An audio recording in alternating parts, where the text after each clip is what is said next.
नमस्कार, कोडवर्ड संवाद में आपका स्वागत है। हम लोगों की आवाज़ रमेश पटेल। पूर्व प्रधानमंत्री बीपी सिंह का आज जन्म दिवस है। बाबा साहब का संविधान बीपी सिंह द्वारा सामाजिक न्याय के लिए मंडल आयोग की सिफारिशें लागू होने के बाद भी आज भी उत्तर प्रदेश में 13 बंधुआ मजदूर मुक्त कराए गए। समय के साथ खबर पाने के लिए चैनल को सब्सक्राइब करें। नमस्कार, खबर विस्तार से। आज देश के पूर्व प्रधानमंत्री बीपी सिंह का जन्मदिन है। सामाजिक न्याय के मसीहा को देश नमन कर रहा है। पूर्व प्रधानमंत्री पिछड़े वर्ग के ना होते हुए भी पिछड़े वर्ग को देश के राजनीतिक और सरकारी नौकरियों में भागीदारी के लिए मंडल आयोग की सिफारिशें लागू करके पिछड़े वर्ग को 27% आरक्षण दिए। तमाम विरोधों के बाद वो अपने फैसलों पर अडिग रहे। सामाजिक न्याय के लिए पहला दरवाजा बीपी पूर्व प्रधानमंत्री ने खोल दिया। मंडल आयोग के सिफारिशों में अनेक दरवाजे हैं। दूसरा दरवाजा जाति जनगणना का है, जिससे कि यह मालूम हो सके जिसकी जितनी संख्या उतनी भागीदारी दी जा सके।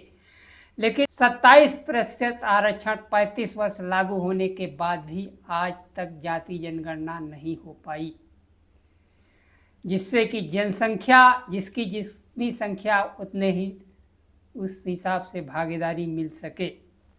आज देश के प्रधानमंत्री नरेंद्र मोदी अपने को पिछड़े वर्ग को बताते हैं, लेकिन जनगणना कराने से मुकर रहे हैं। उन्होंने घोषणा तो की है कि जाति जनगणना कराएंगे, लेकिन जनगणना का काम शुरू हो चुका है, जिसमें पिछड़े वर्ग को गिनने का कॉलम ही नहीं है। लोकसभा में विपक्ष के नेता जाति जनगणना की बात करते हैं। वह कहते हैं जाति जनगणना हम करवाएंगे।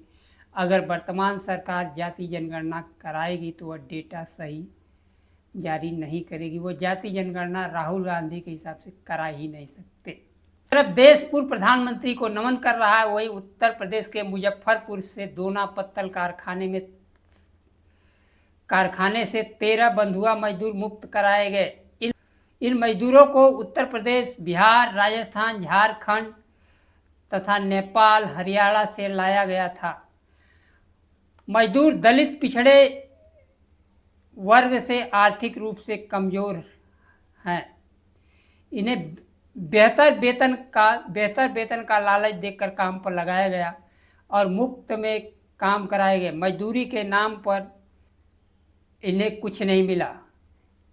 मुक्त कराए गए मजदूरों के नाम है रामू, विक्रम, नारायण, सीताराम, संतोष, शिवम, जाटव, जगदीश, राजहंस, साहिल, रंजित पासवान, दिलसाद, उज्जवल और सोनू चौहान हैं।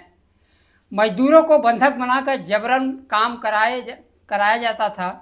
मजदूरों को हंटर बेल्ट और गर्म लोहे से पीटा और दागा जाता था। उनके शरीर पर सिर्फ घाव के निशान मिले। इसके लिए पशुओं के चारा का सूखी रोटी और घास तक दिए गए। भागने की कोशिश करते तो कुत्ता छोड़ दिया जाता। मजदूरों को 10,000 12,000 वेतन पर रखा गया। शिवा त्यागी ने बताया कि उन्हें किसी तरह का वेतन नहीं दिया जाता था। फैक्ट्री में काम करने वाले 3 मजदूर गायब भी बताए गए। इसमें नेपाल के अर्जुन की लाश 2025 में बोरे में मिली थी, जबकि लापता 2 मजदूरों का कोई अता पता नहीं है। लोकसभा में विपक्ष के नेता राहुल गांधी ने सोशल मीडिया पर लिखा, बिना मजदूरी के काम करवाने के अलावा मजदूरों को कुत्ता से कटवाया गया, कोड़े मारे गए, उन्हें पशुओं के चारा खिलाए गए। यह इंसानी गरिमा पर हमला है। पीड़ितों को न्याय के पुनर्वास और पीड़ितों को न्याय मिले और उनका पुनर्वास हो और दोषियों को कड़ी सजा मिले। आगे उन्होंने लिखा, जब रोजगार खत्म हो जाता है, आमदनी ठहर जाती है और सबसे कमज़ोर वर्गों के लिए मनरेगा और श्रम कानून जैसे सुरक्षाएं कमज़ोर कर दी जाती हैं, तो हताशा बढ़ जाती है। केंद्र की मोदी सरकार ने मनरेगा को खत्म किया और श्रम कानून को कमजोर करके पूंजीपतियों के हक में बनाया, जिसके बाद मजदूरों के पास कोई विकल्प और सुरक्षा नहीं बचा है।